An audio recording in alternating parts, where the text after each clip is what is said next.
Hello viewers, আমি তোমাদের সাথে আজকে আলোচনা করব আয়তক্ষেত্র কাকে বলে এবং আয়তক্ষেত্রের ধর্ম বা বৈশিষ্ট্যগুলি কি কি। আমরা আয়তক্ষেত্র সংজ্ঞাটাকে মানে কাকে বলে এই সংজ্ঞাটি সামান্তরিকের সাপেক্ষে বলবো যে সামান্তরিকের একটি কোণ সমকোণ তাকে আয়তক্ষেত্র বলে। তাহলে এটাকে সামান্তরিক কাকে বলে আমরা জানি, যে চতুর্ভুজের বিপরীত বাহুগুলি পরস্পর সমান্তরাল তাকে সামান্তরিক বলে। তাহলে সামান্তরিকের ছবি আগে আমরা দেখেছি, এবার একটা আয়তক্ষেত্র। আয়তক্ষেত্র কিভাবে আঁকবো?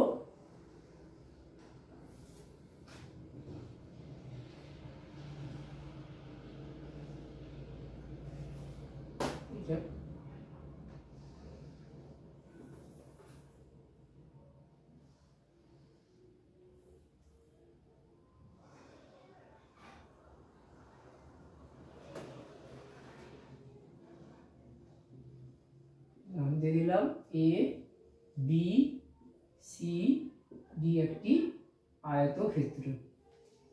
আর সমান্তরিকটা কিরকম ছিল?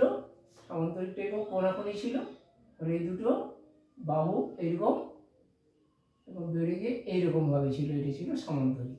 সমান্তরিকটাকে কি করবো? একটু ঘুরিয়ে দেয়, কোণটাকে 90 ডিগ্রি করে দেওয়ার জন্য এগুলো এই সমান্তরিকের একটা কোণ 90 ডিগ্রি হয়ে গেলে সে হয়ে গেল, সেই ছবিটাই হয়ে গেল আয়তক্ষেত্র।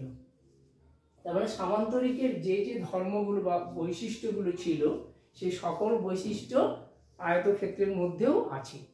তাই সামান্তরিকের যে ধর্মগুলো, যে বিপরীত বাহুগুলি পরস্পর সমান্তরাল, মানে এই যে এডি সমান্তরাল বিসি, আবার এবি সমান্তরাল সিডি, এটা আছে, এই ধর্মগুলো আছে। আর বিপরীত বাহুর দৈর্ঘ্য সমান, এই যে সমান্তরাল লিখি যেটা পরস্পর সমান, এডি মানে এডির দৈর্ঘ্য যতটা বিসির দৈর্ঘ্য একই সমান, আবার এবির দৈর্ঘ্য আর বিপরীত বাহু সিডির দৈর্ঘ্য সমান, মানে যেটা সমান্তরাল লিখেছি আমরা ওটাকে আবার সমান চিহ্ন দিয়ে লিখে দিলে এটা পেয়ে যাচ্ছি বিপরীত বাহু গুলি সমান। আর বিপরীত কোণের পরিমাপ সমান। কোণগুলো কোনটা?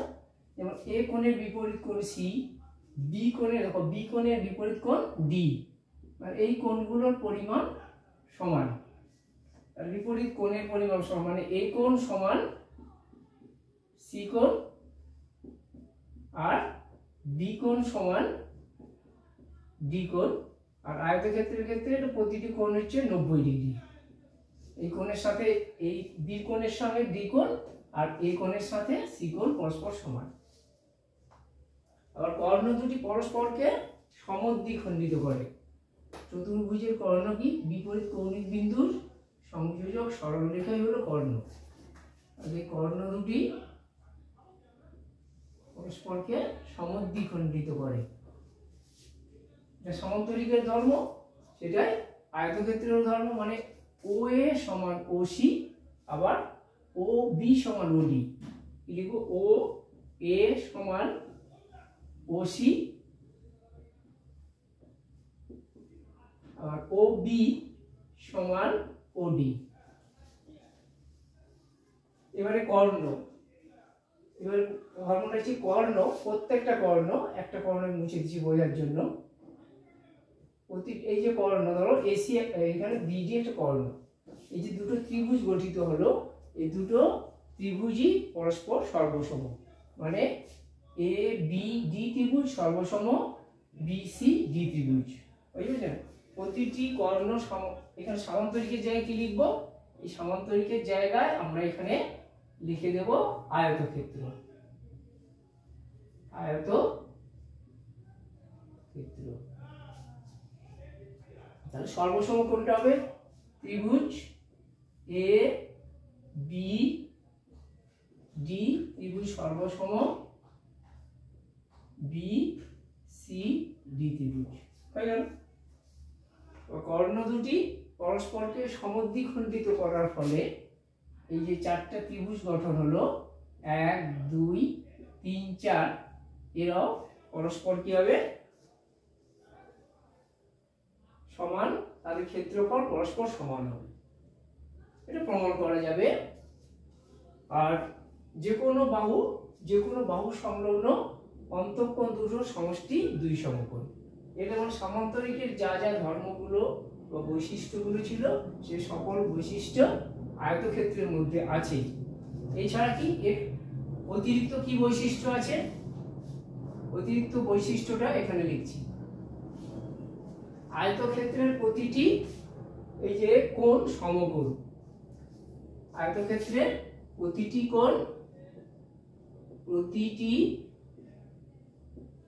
কোণ সমকোণ,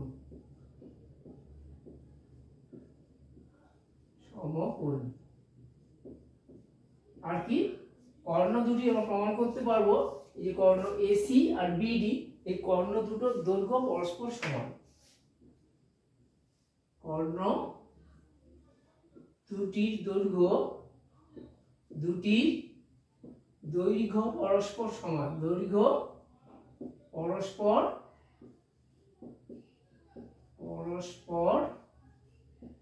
সমান। মানে আমরা কি লিখবো, এসি ইকুয়াল বিডি, লিখবো এসি সমান চিহ্ন দিয়ে বিডি।